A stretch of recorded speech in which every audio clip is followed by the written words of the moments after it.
Hello friends, welcome my channel বাংলার শিল্প। আজ একটি নতুন ভিডিও নিয়ে চলে এসেছি। কিভাবে সিংহর মুখ বানাতে হয় সেটা তোমাদের দেখাবো। তো চলো ভিডিওটি শুরু করি।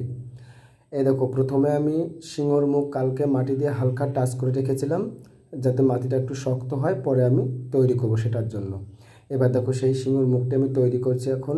প্রথমে সিংহর যেখানে চোখ হবে সেইখানটা একটু উঁচু করে দিতে হবে, এবং চোয়ালটা যেখানে সেইখানটা নাকের ওখান থেকে চোয়াল পর্যন্ত হালকা উঁচু উঁচু হতে হতে যাবে।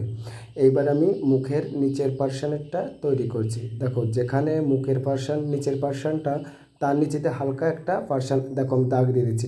বুঝতে পারছো তোমরা? অবশ্যই বুঝতে পারছো। দেখো কীভাবে দাগ দিয়ে দিচ্ছি। তো নিচের পার্শানটা তৈরি করছি এবং চোখের নিচ দিয়ে একটা দাগ এসে কানের দিকে এগিয়ে যাবে, এবং কানের পেছনে একটু হালকা মাটি দিতে হবে। মাটি দিয়ে মনে হবে যেন মাথাটা ওখান থেকে স্টার্ট হয়েছে।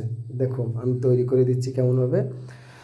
চোখের ওখানটা উঁচু করেছি, এবার নাক তৈরি করছি। দেখো, নাকটা চোখের একদম চোখ যে সোজা আছে সেখান থেকে নাকটা শুরু হবে।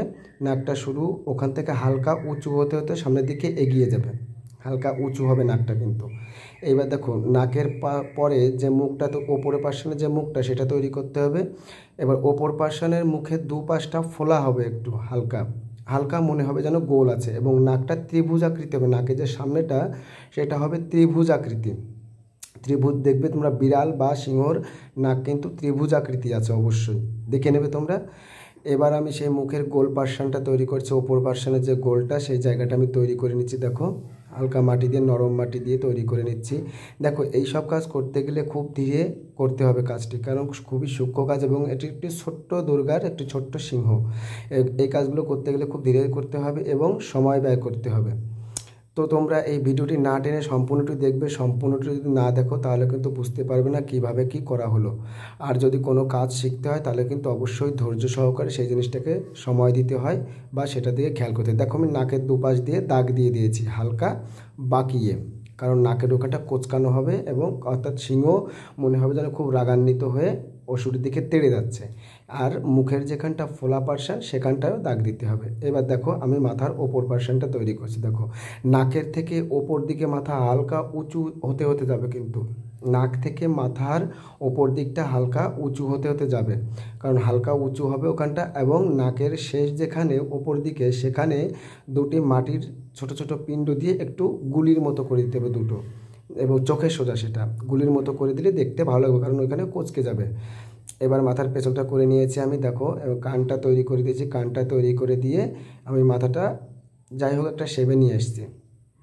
এবার ওই কানের নিচে যে জায়গাটা সেখানে একটু হালকা দাগ দিয়ে দিচ্ছি, এবং গলাটাও আমি তৈরি করে নিচ্ছি। এবার আমি জল ব্রাশ করে নিচ্ছি, কারণ জল ব্রাশ করতেই হবে প্রত্যেকটা কাজের পরে। জল ব্রাশ না করলে কিন্তু সেই কাজটা কোনো ফিনিশিং আসে না।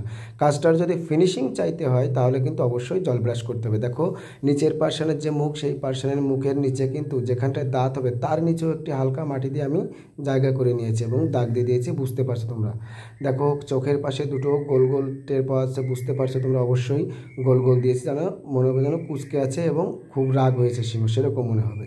এবং নাকের দুপাশ দিয়ে যে দাগগুলো দিয়েছে সেগুলো কিন্তু বাঁকিয়ে বাঁকিয়ে দিয়েছে, এবং নাকের সামনে যেটা সেটা ত্রিভুজাকৃতি করে দিয়েছে, এবং মুখের সামনে দিয়ে গোল যেখানে সেখানে দেখো হালকা হালকা দাগ দিয়ে দিয়েছি। দাগ দিয়ে দিলে কিন্তু বোঝা যাচ্ছে যে এটা সিংহ। দেখো, এবার আমি জল ব্রাশ করছি। জল ব্রাশ করে প্রত্যেকটা জায়গায় সমান করে নিচ্ছি। কোথাও উঁচু বা কোথাও নিচু থাকলে সেটাকেও দেখে নিচ্ছি আমি। প্রত্যেকটা জায়গায় জল ব্রাশ করে নিচ্ছি আমি। দেখো, কোথাও বাদ দিচ্ছি না।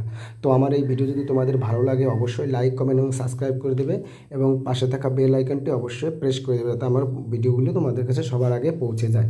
তো দেখো, এবার আমি আঙুল তৈরি করে নিচ্ছি। আঙুলগুলো আমি তৈরি করে নিয়েছিলাম আগে। এবার আমি আঙুলটি লাগিয়ে নিচ্ছি। মায়ের এই হাতে শঙ্খ ধরা থাকবে, যার জন্য এই হাতটি শঙ্খ মোড়ার মতো তৈরি করে দিচ্ছি, এবং মুঠো হাত তৈরি করছি। দেখো, এবং হাতের মাঝখান দিয়ে রেখাগুলো দিয়ে এবার আমি জল ব্রাশ করে নিচ্ছি। তো এরকম ভিডিও যদি তোমাদের এরকম যদি মূর্তি কারো লাগে অবশ্যই আমার ডিসক্রিপশনে কন্ট্যাক্ট নাম্বার দিয়েছে, অবশ্যই যোগাযোগ করবে।